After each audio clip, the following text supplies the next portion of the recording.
లాభపడింది. రేపు మళ్ళీ కాంగ్రెస్ విక్టిం కావచ్చు. Right sir. ఇక కడప లోక్సభ స్థానం నుంచి షర్మిల పోటీ చేయబోతూ ఉన్నారు. 5 లోక్సభ 114 అసెంబ్లీ స్థానాలకు కాంగ్రెస్ అభ్యర్థులను కూడా ఖరారు చేసింది సార్.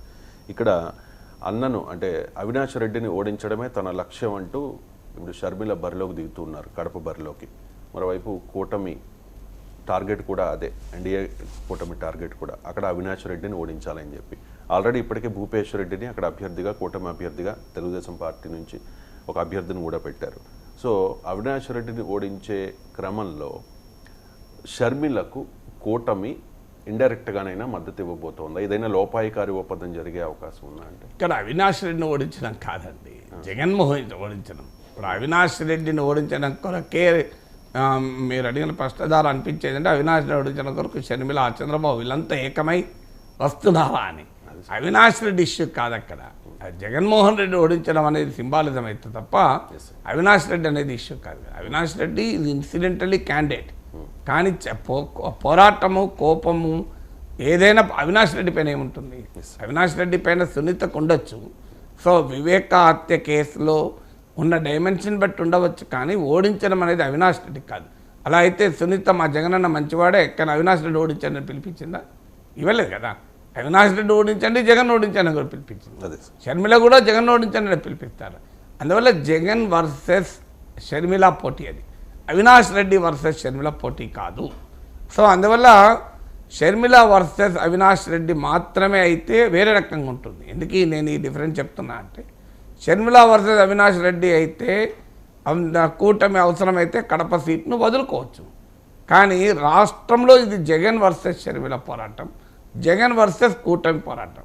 అందువల్ల జగన్ వర్సెస్ షర్మిల పోరాటం సమాంతరంగా జరుగుతున్నప్పుడు నీకు కూటమికి కాంగ్రెస్కు పొత్తు లేనప్పుడు కూటమి ఏ రకంగా కడపలో మాత్రమే షర్మిల సపోర్ట్ చేయగలుగుతుంది? అందువల్ల అఫీషియల్గా సపోర్ట్ చేసే అవకాశమే లేదు. ఎందుకంటే టీడీపీ, జనసేన, బీజేపీ కూటమికి కాంగ్రెస్ పార్టీకి మధ్య పొత్తు లేదు, నెంబర్ 1. నెంబర్ 2, ఈ కూటమిలో బీజేపీ ఉన్న పరిస్థితుల్లో కాంగ్రెస్ పార్టీకి ఎలా మద్దతు ఇస్తుంది? బీజేపీ కాంగ్రెస్కు కలిసే అవకాశం దేశంలో లేదు కదా. ఈ 2 పార్టీలే ప్రధాన పార్టీలు కదా.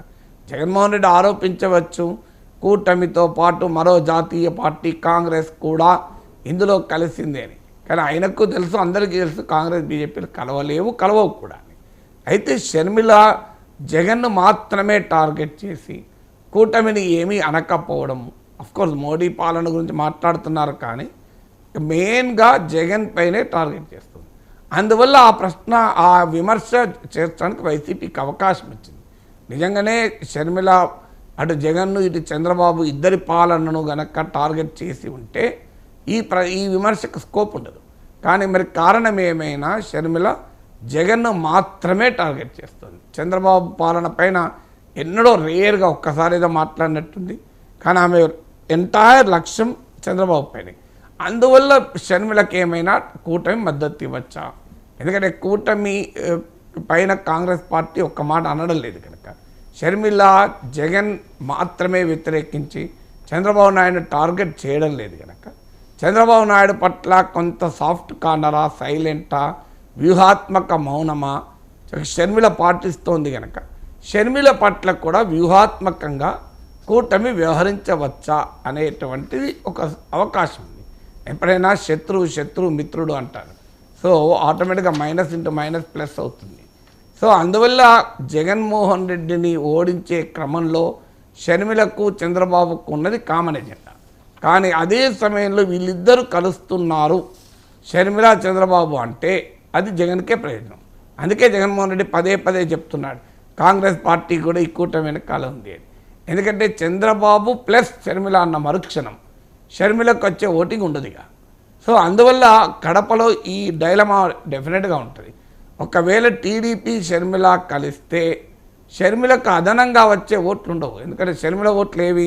రాజశేఖర రెడ్డి అభిమానులు ఓటు వేయాల్సిందే తప్ప రాజశేఖర రెడ్డిని వ్యతిరేకించే వాళ్ళు ఓటు వేయలేరు కదా.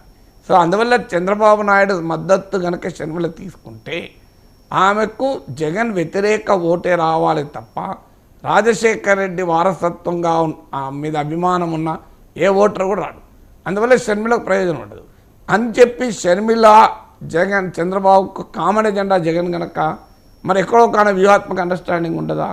పార్లమెంట్ ఎన్నికల సమయంలో వ్యూహాత్మక అండర్స్టాండింగ్ అంత ఈజీ కాదు. ఎందుకంటే ఆ గుర్తులు ఉంటాయి. మ్యాక్సిమం చేయగలిగితే తెలుగుదేశం పార్టీ ప్రచారాన్ని తగ్గించవచ్చు, సీరియస్గా క్యాంపెయిన్ చేయకపోవచ్చు. ఆ రకంగా జగన్కు షర్మిలకు మధ్యనే పోటీ ఉన్న వాతావరణం వస్తే జగన్ వ్యతిరేకులంతా షర్మిల వెనకాల ర్యాలీ కావచ్చు. బట్ దట్ ఓపెన్ అండర్స్టాండింగ్ ఏమైనా ఉంటే తప్ప క్లోజ్ అండర్స్టాండింగ్ ఉండడం అనేది ఎక్స్ట్రీమ్లీ డిఫికల్ట్. ఎక్కడైనా లోకల్గా ఉండొచ్చేమో కానీ ఒక ఎంపీ ఎన్నికలు, ఒక సర్పంచ్ ఎన్నికలు ఉండడం ఈజీ. ఎంపీ ఎన్నికల్లో అంత సులభం కాదు.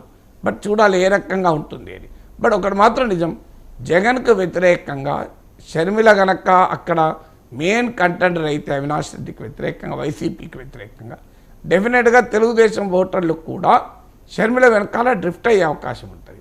ఎందుకంటే జగన్ వైసీపీని ఓడించడానికి టీడీపీ క్యాండిడేట్ కన్నా షర్మిలే స్ట్రాంగ్ క్యాండిడేట్ అయితే, సో ఇప్పుడు ఆ రాజకీయ పొందిక ఉండాలి. అంటే వైసీపీ వర్సెస్ కాంగ్రెస్, అవినాష్ రెడ్డి వర్సెస్ షర్మిలగా ప్రధాన పోటీ ఉంటే అప్పుడు తెలుగుదేశం జనసేన ఓటర్ కూడా షర్మిల వెనకాల డ్రిఫ్ట్ అయ్యే అవకాశం ఉంటుంది వ్యూహాత్మకంగా. But as of today very early to speculate. ఇక అకౌంట్